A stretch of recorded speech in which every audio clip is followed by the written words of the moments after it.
Il existe une vérité sur la discipline que personne n'admet, et elle change tout ce que vous croyez sur le succès. Comment vaincre les 4 ennemis de la discipline, quand vous ne pouvez même pas les voir? On nous a appris à croire que la discipline est une question de volonté, qu'il s'agit de serrer les dents, de résister à la tentation, de se forcer à traverser l'inconfort. Mais les maîtres orientaux, il y a des milliers d'années, ont découvert une vérité différente. Ils ont découvert que les personnes les plus disciplinées au monde ne comptaient jamais sur la volonté. La volonté échoue, elle s'épuise, elle est inconstante. À la place, ces maîtres ont fait quelque chose de beaucoup plus intelligent. D'abord, ils ont identifié leurs vrais adversaires. Ils ont cartographié les 4 attaquants invisibles qui détruisent notre détermination, avant même que nous ayons la chance de nous battre.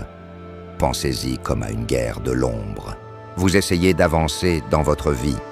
Vous voulez lancer cette entreprise, transformer votre corps, apprendre cette compétence. Mais quelque chose semble toujours vous retenir. Vous vous blâmez. Vous vous dites « Je n'ai pas assez de volonté. Je suis paresseux. Je n'ai pas ce qu'il faut. » Mais si vous ne vous battiez pas contre vous-même, et si vous vous battiez contre un système, ces maîtres ont découvert que ces 4 ennemis n'attaquent pas au hasard. Ils travaillent en séquence. Ils sont coordonnés. Le premier ennemi affaiblit vos défenses psychologiques. Il plante la graine du doute. Une fois votre esprit confus, le deuxième ennemi attaque, vous rendant faible et complaisant. Puis, lorsque vous êtes affaibli et confus, le troisième ennemi intervient pour briser votre concentration. Et enfin, si par miracle vous survivez à tout cela, le 4e ennemi attend à la fin, caché à l'intérieur de votre propre victoire. C'est un schéma d'attaque brillant et destructeur, et il fonctionne chaque jour sur des millions de personnes qui ne savent même pas qu'elles sont attaquées. Mais ces maîtres n'ont pas seulement identifié les ennemis, ils ont développé un cadre, un ensemble de contre-mesures précises qui non seulement défendent contre cette attaque, mais l'inversent complètement. Dans les prochaines minutes, nous allons exposer chacun de ces ennemis. Nous allons révéler leurs tactiques et vous donner la contre-mesure exacte qui transforme chacun d'eux de destructeur en protecteur. La vraie discipline ne consiste pas à se battre plus durement. Elle consiste à se battre plus intelligemment. Il s'agit de voir ce qui est caché. La bataille commence maintenant, car ces ennemis préparent le terrain l'un pour l'autre. Nous allons exposer le premier, celui qui frappe, avant même que vous ne commenciez. Et il est probablement en train d'agir sur vous à cet instant précis. Le premier ennemi frappe avant même que vous n'ayez bougé un muscle. C'est le plus subtil de tous. Dans la philosophie taoïste, il l'appelle Yi Wo, la confusion de l'intention. C'est cette voix intérieure qui semble parfaitement raisonnable. Elle murmure des doutes qui ressemblent à de la sagesse. Peut-être devrais-je attendre un meilleur moment. Et si je ne suis pas prêt? Ne devrais-je pas faire plus de recherches avant de commencer? Et si j'échoue? Ces pensées ne ressemblent pas à une attaque. Elles ressemblent à de la planification, à de la responsabilité. Mais en réalité, c'est le premier ennemi déguisé. Yi Wo est le maître de la paralysie par l'analyse. Il existe une ancienne histoire à propos du général Yang. Sur le champ de bataille, il n'a jamais perdu un seul combat. Mais en dehors du terrain, il a failli détruire toute son armée sans même dégainer son épée. Avant chaque campagne, le général passait des jours enfermé dans sa tente, à analyser chaque issue possible, chaque échec potentiel, chaque scénario où il pourrait perdre. Ses soldats le regardaient se faire les 100 pas, jusque tard dans la nuit. Ses doutes semblaient être stratégiques, il semblait être même prudent. Mais pendant qu'il délibérait, ses ennemis fortifiaient leur position. Et pire, ses propres troupes, voyant l'hésitation de leur chef, perdaient confiance. Au moment où il décidait enfin d'attaquer, il avait déjà perdu la guerre psychologique. Un matin, le maître de Jiang arriva au camp et observa le général en pleine planification. Après 3 heures à écouter les analyses de Yang, le maître dessina simplement un cercle dans la terre. Il regarda le général et dit « Ton esprit a mené 1000 batailles et les a toutes perdues. Ton épée n'en a mené aucune. C'est le schéma exact de Yi Wo. Il déguise la destruction en pensée prudente. Pendant que vous êtes raisonnable, pendant que vous vous préparez, cet ennemi draine votre élan. Il affaiblit votre résolution avant même que vous n'ayez fait le premier pas. L'ancienne contre-mesure à cela s'appelle la décision Wu Wei. Cela signifie, littéralement, prendre des décisions sans débat interne. Cela ne veut pas dire être imprudent. Cela veut dire reconnaître que le débat lui-même est l'ennemi. Voici la technique qui bat Yi Wo instantanément. Elle s'appelle l'engagement en 3 respirations. La prochaine fois que vous sentez le doute s'installer, arrêtez-vous. Prenez 3 profondes respirations. Sur la première respiration, reconnaissez simplement le doute. Ne le combattez pas. Observez-le simplement. Ah, le voilà. Sur la deuxième respiration, identifiez-le par son nom. Dites-vous, ceci est Yi Wo. C'est le premier ennemi. Sur la troisième respiration, engagez-vous dans l'action. Une action. N'importe laquelle. Avant que votre esprit ne puisse générer la prochaine objection. Vous pouvez essayer cela dès maintenant, avec quelque chose que vous avez reporté, cet email que vous n'avez pas envoyé, cet entraînement que vous avez sauté, cette conversation difficile que vous évitez. Première respiration, sentez la résistance. Deuxième respiration, reconnaissez l'ennemi. Troisième respiration, engagez-vous, bougez. Au moment où vous agissez, Yi opère son pouvoir.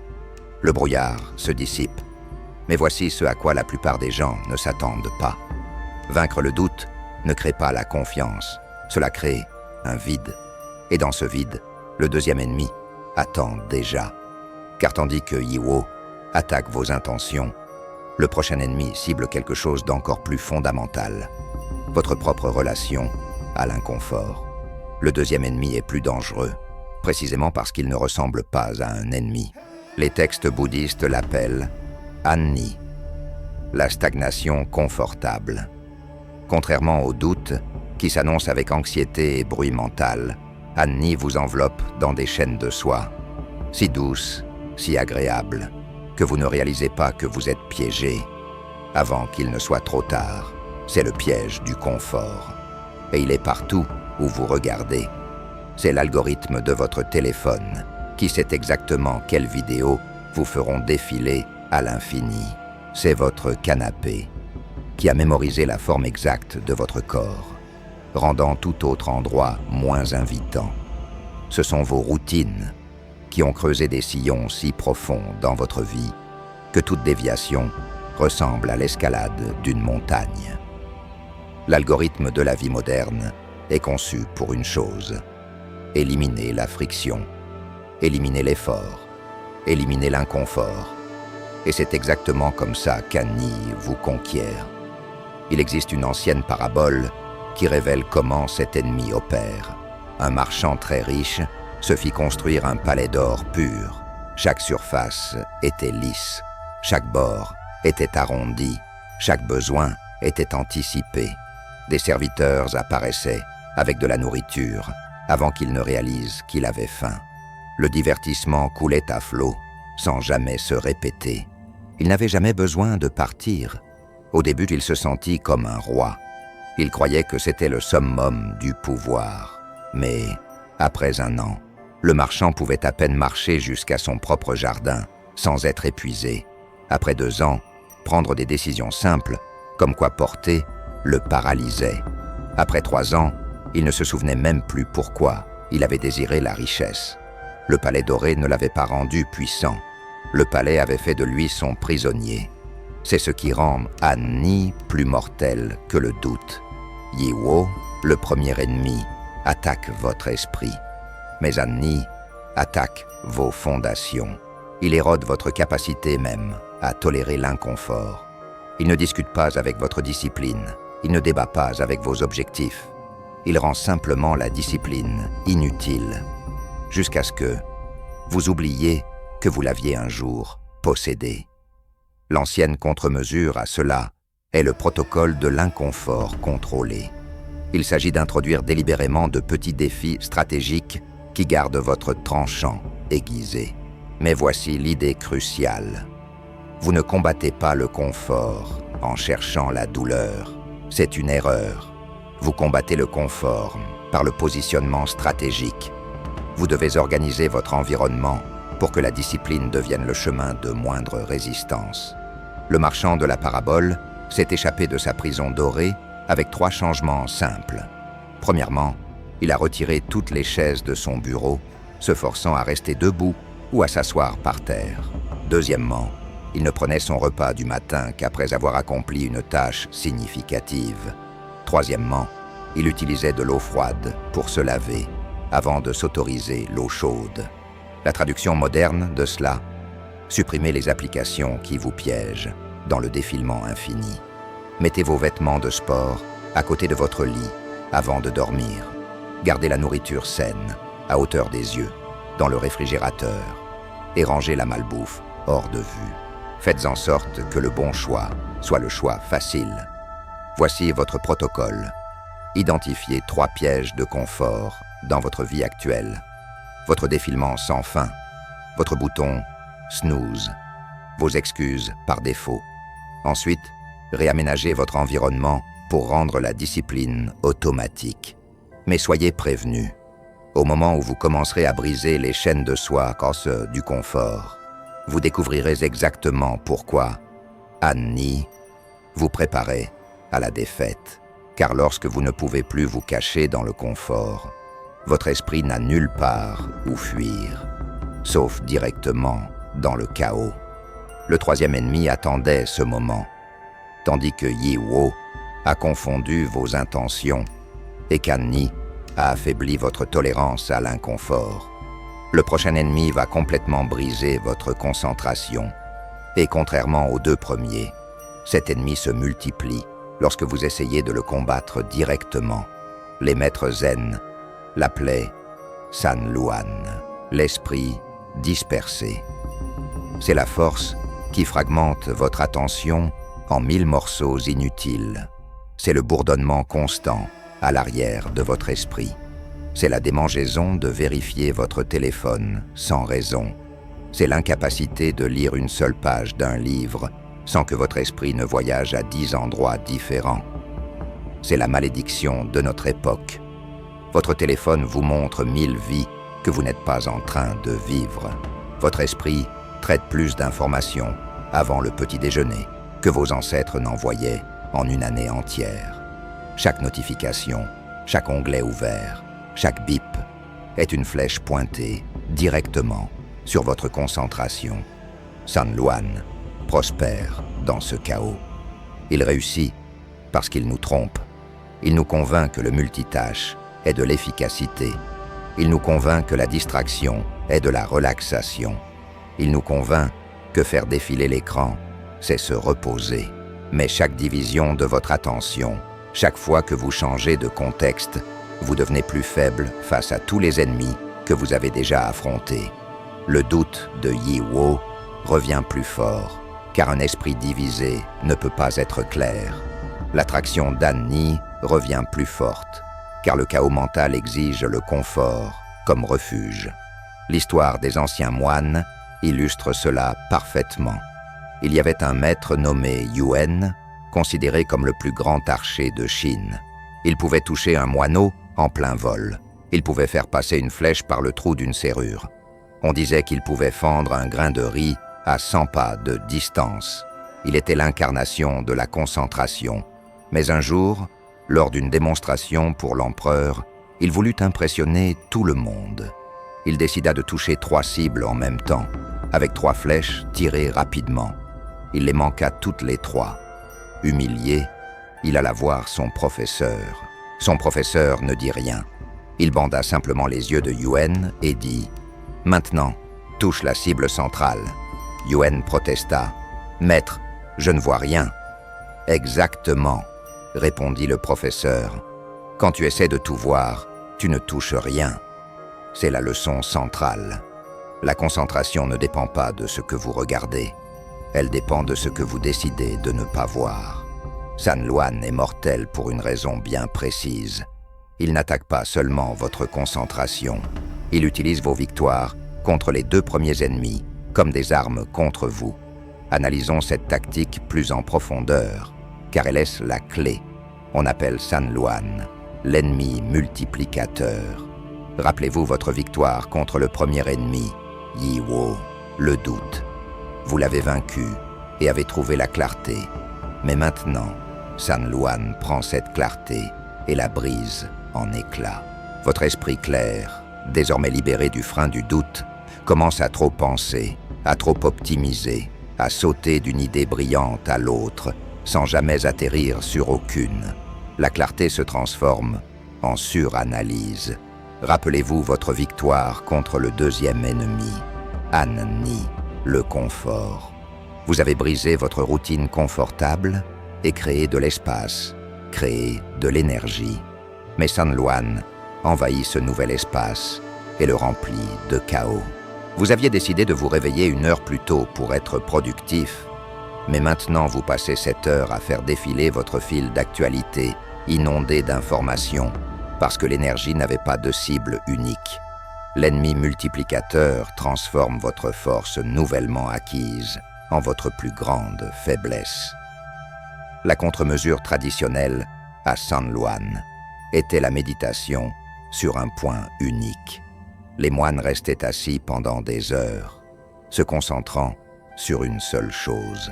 Mais les moines avaient le luxe de temples silencieux et de murs de pierre. Vous vivez dans un monde conçu pour vous disperser. Vous avez besoin d'une adaptation moderne. Vous avez besoin de quelque chose que vous pouvez utiliser au milieu de la bataille. Voici la contre-mesure, le protocole de réinitialisation de 90 secondes. La prochaine fois que vous sentirez votre esprit se fragmenter, arrêtez tout. N'essayez pas de forcer la concentration. N'essayez pas de combattre les distractions. Arrêtez simplement. Prenez votre téléphone et activez un minuteur de 90 secondes. Maintenant, choisissez un point de focalisation. Un seul. Cela peut être votre respiration. Cela peut être un point sur le mur en face de vous. Cela peut être la sensation de vos mains sur la table. Pendant ces 90 secondes, ce point est votre univers tout entier. Votre esprit va vagabonder. Il va se plaindre. Il essaiera de vous attirer vers vos emails, vos soucis, vos listes de tâches. Et quand il le fera, et il le fera, notez-le simplement, sans jugement. Dites-vous, pensez, et doucement, revenez à votre point de focalisation. Ne combattez pas les distractions. Ne vous énervez pas contre votre esprit. Observez simplement et revenez. Encore et encore. Ce n'est pas de la méditation, c'est de l'entraînement au combat. Vous êtes en train de construire le muscle mental que San Luan affaiblit systématiquement depuis des années. Vous entraînez votre esprit à revenir au point de commande, sous votre volonté. Pratiquez cela 3 fois aujourd'hui, matin, après-midi et soir.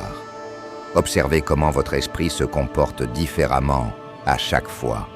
Observez comment San Luan se bat le plus férocement lorsque vous êtes le plus proche d'une percée, quand vous battez les 3 ennemis en séquence, quand le doute de Yi Wo se transforme en clarté, quand le confort d'An Ni se transforme en préparation, et quand le chaos de San Luan se transforme en concentration laser.